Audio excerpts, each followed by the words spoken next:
Salut les matheux, bienvenue dans notre nouvelle enquête mathématique. Aujourd'hui, on se transforme en véritable détective du quotidien. Notre mission, résoudre un mystère en utilisant deux outils secrets, super puissants, l'air et le volume. On va découvrir ensemble ce que c'est, comment on s'en sert et surtout à quoi ça peut bien nous servir dans la vraie vie. Allez, l'enquête commence. Alors, voilà notre première mission. Imaginez un peu la scène. On a décidé de donner un coup de neuf à une pièce et on commence par repeindre la porte. Super idée, non? Mais attention, avant de se lancer avec les pinceaux et de mettre de la peinture partout, il y a une question super importante à se poser. Et oui, c'est la grande question. Combien de pots de peinture on doit acheter? Parce que bon, si on n'en prend pas assez, on se retrouve avec une porte à moitié peinte. Pas terrible. Et si on en achète beaucoup trop, c'est du gaspillage. Pour résoudre ce problème, pas de secret. Il faut calculer la surface à peindre. Et devinez quoi? C'est là que les maths deviennent notre meilleur allié. Alors pour notre mission peinture, notre premier outil de détective s'appelle l'air. C'est vraiment le secret pour comprendre tout ce qui est surface. On plonge dans le vif du sujet. L'air, qu'est-ce que c'est au juste? Eh bien c'est tout simple. Imaginez que vous avez une forme dessinée sur une feuille. L'air, c'est toute la place qu'il y a à l'intérieur de cette forme. C'est toute la surface que vous pourriez colorier avec un feutre. Que ce soit une feuille de papier, un terrain de foot ou notre fameuse porte, c'est la même idée. Bon, une première technique super simple pour trouver l'air, c'est de jouer à compter les carreaux. Regardez cette forme. On a dessiné plein de petits carrés à l'intérieur, des carrés de 1 cm de côté. Pour connaître l'air, il suffit de les compter. 1, 2, 3. Bon, je vous aide, il y en a 26. L'air est donc de 26 cm². Facile, non? C'est super visuel. Compter les carreaux un par un, c'est sympa pour commencer, mais imaginez si on devait faire ça pour un terrain de foot. On n'a pas fini. Heureusement, pour les formes simples comme les rectangles, il y a une astuce, une sorte de formule magique. Il suffit de faire longueur fois largeur.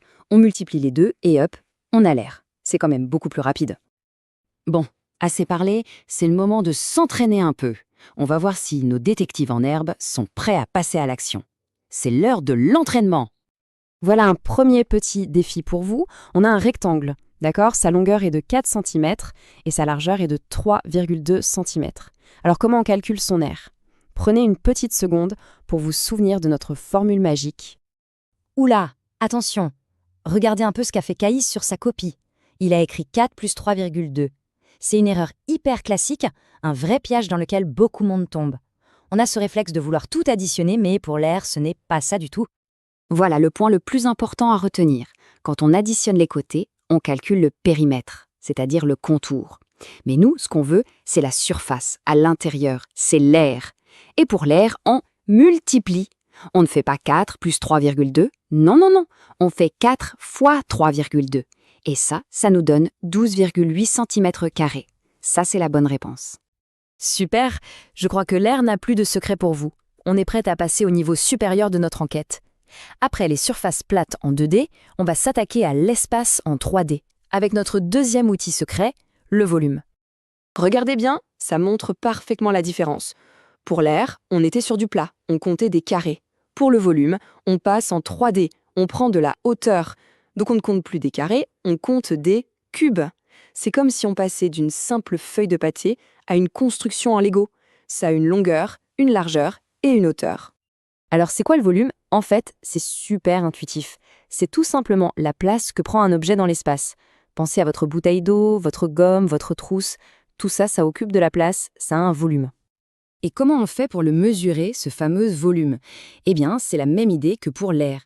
Au lieu de compter des carrés, on va compter des cubes. On prend un petit cube comme unité de mesure, par exemple un cube qui fait 1 cm de côté. Et après, il suffit de compter combien de ces petits cubes il faut pour fabriquer notre objet. Ici, on en voit bien 5. Le volume est donc de 5 cm3. Simple, non? Ok. Et si la forme est un peu plus compliquée? Pas de panique. Il y a une technique qui marche à tous les coups. On va simplement décomposer notre construction étage par étage. D'abord, on compte combien il y a de cubes tout en bas. Ensuite, on compte ceux de l'étage du milieu. Puis ceux de l'étage du haut. Et à la fin, qu'est-ce qu'on fait? On additionne tout. Et voilà, le tour est joué. Et voilà, notre enquête est terminée. Mission accomplie les détectives. On vient de remplir notre boîte à outils de maths avec 2 nouveaux instruments super utiles, l'air et le volume. Allez, un petit résumé pour être sûr que tout est bien clair. Voilà notre fiche mémo. Pour l'air, on retient deux choses. C'est la mesure de la surface à l'intérieur d'une forme, et pour un rectangle, la formule c'est longueur fois largeur. Côté volume, on retient que c'est la place qu'un objet prend dans l'espace, et pour le mesurer, on compte les petits cubes. Ce sont vraiment les deux points essentiels. Maintenant, on est équipé. La prochaine fois qu'il faudra peindre une porte, on saura exactement comment calculer son air pour acheter le bon nombre de pots de peinture. Et en jouant avec des Legos, on pourra même s'amuser à calculer le volume de nos constructions. C'est pas génial, ça? Et ce n'est que le début de l'aventure. Les maths sont vraiment partout autour de nous. Le carrelage dans la cuisine, c'est une aire. L'aquarium du salon, c'est un volume. Le jardin, c'est une surface. Alors, êtes-vous prêts pour la prochaine enquête? Quels autres mystères de la maison on pourrait bien résoudre grâce aux maths? À vous de jouer!